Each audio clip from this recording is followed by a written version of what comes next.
The Second Nun's Tale. This maiden, bright Cecilia, so I read, was Roman born, and came of noble kind, and from her cradle fostered in the creed of Christ, and bore his gospel in her mind. She never ceased in prayer, or so I find.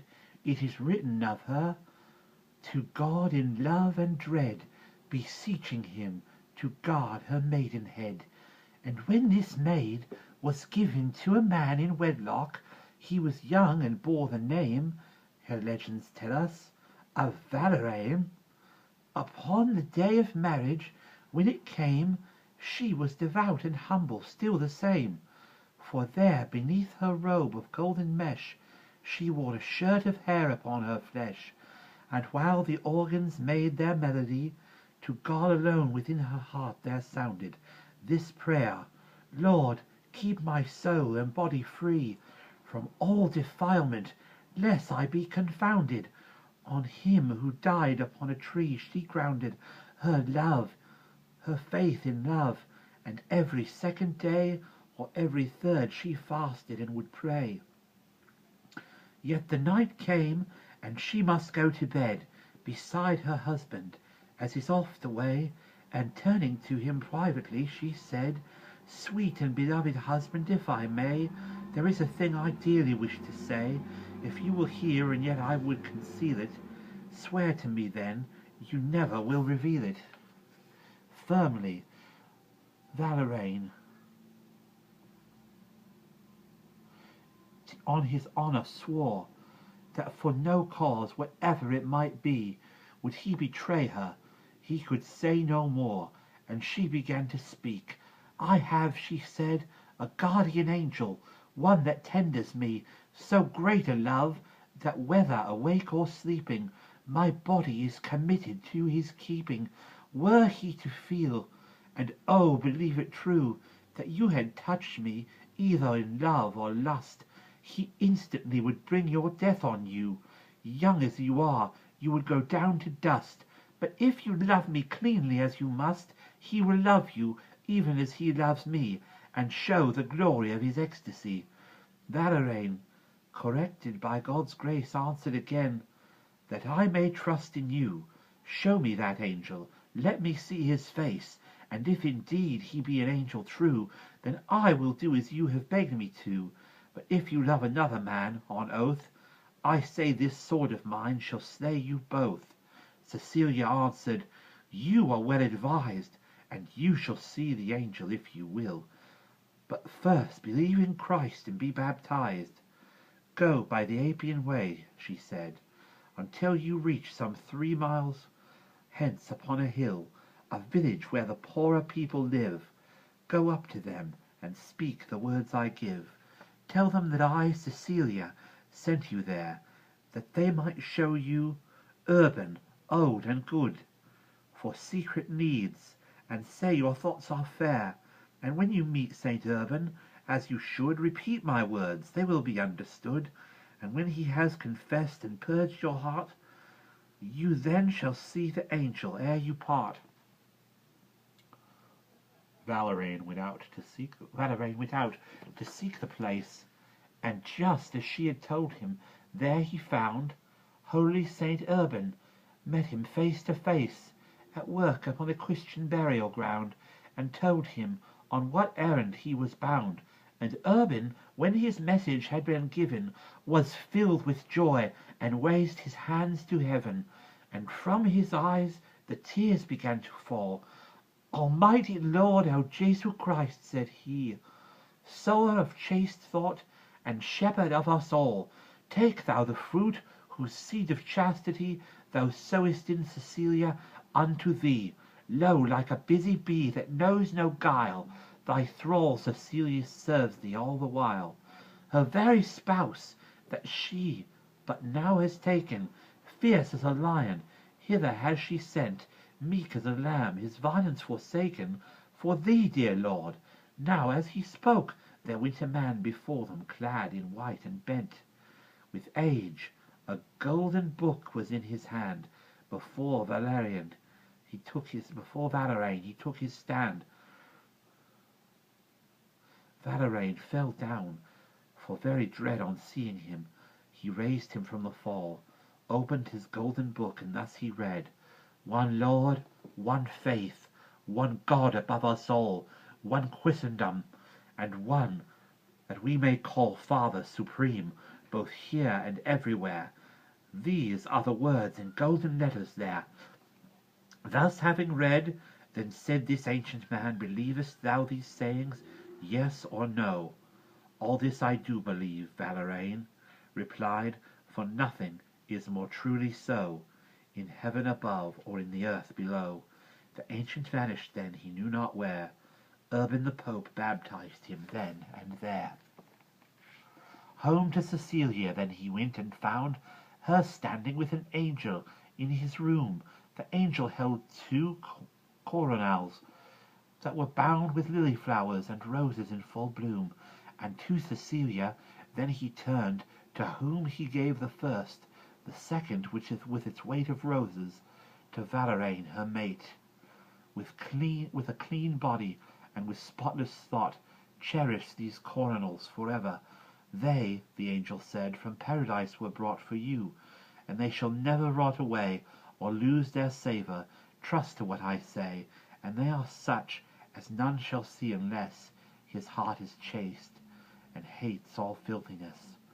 And thou, Valerain, that wert so soon glad to pursue what good advice began, say what thou wouldst, thou shalt have thy boon. I have a brother, said Valerain, in all the world. There is no other man I love so well. I pray that he may find grace to know the truth as I do in this place. The angel said, God liketh thy request. You both shall bear the palm of martyrdom, and come hereafter to his blissful rest. Now while the angel spoke, Tibbus had come, Valerain's brother, and aware of some sweet savour which the rose and lily cast about the chamber, felt his heart beat fast. And where, I wonder, is this time of year can such a fragrance come from? Can you tell the scent, he said, of rose and lily here? Why, if I had them in my hands, their smell could pierce no deeper, could not pierce so well. I find a savour in my heart, and seeing nothing, I know that it has changed my being. Valerain said, 2 coronals have we, snow white and rosy red and shining fair, such as your eye has never learnt to see, as you have smelt their savour at my prayer. So, dearest brother, you shall see them there, if without tardiness you will receive the very truth, and knowing it, believe. Tibbus replied, Do you say this to me in truth, or do I hear it in a dream?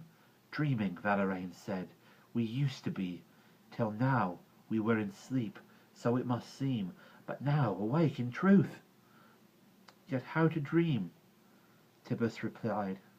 Whether we're dreaming now? Valerain answered, I will tell you how. The angel of God has taught me truth. Your eyes shall also see if you renounce the power of idols and be clean, not otherwise.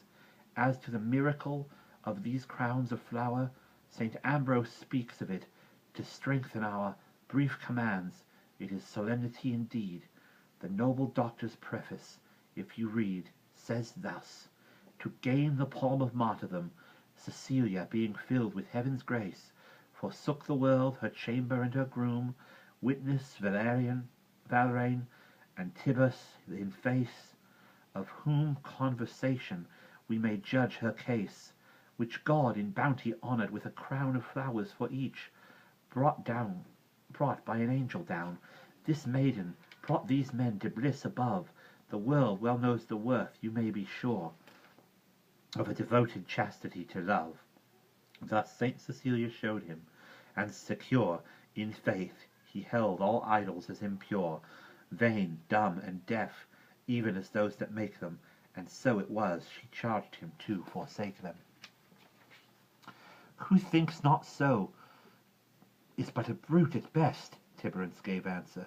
If I do not lie, Cecilia turned and kissed him on the breast, in joy that he beheld with inward eye, and saw the truth. Said she, "Though we should die for it, let us ally ourselves today, blissful and lovely." She went on to say, "Just as the love of Christ has fashioned me to be your brother's wife, that love devised a new alliance for you and me, and so I take you now, that have despised your idols, and therefore go and be baptized, make yourself clean, and then you shall behold the angel's face of which your brother told." Tibbers, for answer, turned and said, "Dear brother, first tell me whom I seek and where." "Whom should you seek? Be happy," said the other. "None but Pope Urban. I will take you there." "Urban, my brother?" He began to stare. "Is that where you will take me, then?" said he. "That would be very strange, it seems to me. You cannot mean that Urban," he went on, "that has so often been condemned to die, and lives in holes and corners here and gone, and daren't put forth his head if one goes by. People would burn him. They would have him fry, if he was seen and caught. To seek him thus would surely make them do the same to us. So, in our search after deity, that heaven in her secrecies may hide, we shall be burnt on earth, most certainly." To which Cecilia valiantly replied, "Men fight fear, death, and would be justified in seeking to preserve their lives, dear brother, if there were only this life and no other. But there's a better in another place, that shall never be lost. Be not afraid. God's Son has told us of it. By his grace, the Father's Son, by whom all things were made, these creatures in whom reason is displayed, the Holy Ghost, proceeding from the Father, dowers with a living soul, believe it rather. By word and miracle the Son of God, when in this world declared what we have learned, there was an afterlife for all who trod. The path he chose, dear sister," he returned, "did you not say just now, in what concerned the being of God, there is but one, and he was Lord in truth? Yet now you speak of three." "That too I shall explain," she said, "in season, just as the wisdom in a man is three, having invention, memory, and reason, so also in God's nature there can be three persons that are one in deity." And she began to preach in eager fashion of Christ's first coming, and his pain and passion, and all he underwent in our condition, and how the Son of God had been withheld on earth from making man a full remission, bound as he is in sinfulness and quelled by many cares. And when she had dispelled his lingering doubt, Tibbers, in eager hope, went with Valeraine to seek the Pope. Urban thanked God with happy heart and might. He christened him, and within little space perfected him in learning as God's knight. And after that Tibbers was filled with grace, and every day thereafter saw the face of God's bright angel, and if he stirred to ask God a boon, his prayer was heard. It would be hard to tell in order due how many wonders for them Jesus wrought. But lastly, if I may be brief with you, the officers of Rome went out and sought these brothers. To the prefect they were brought, Almachius named. He questioned them, and strove to search their will, and to the idol of Jove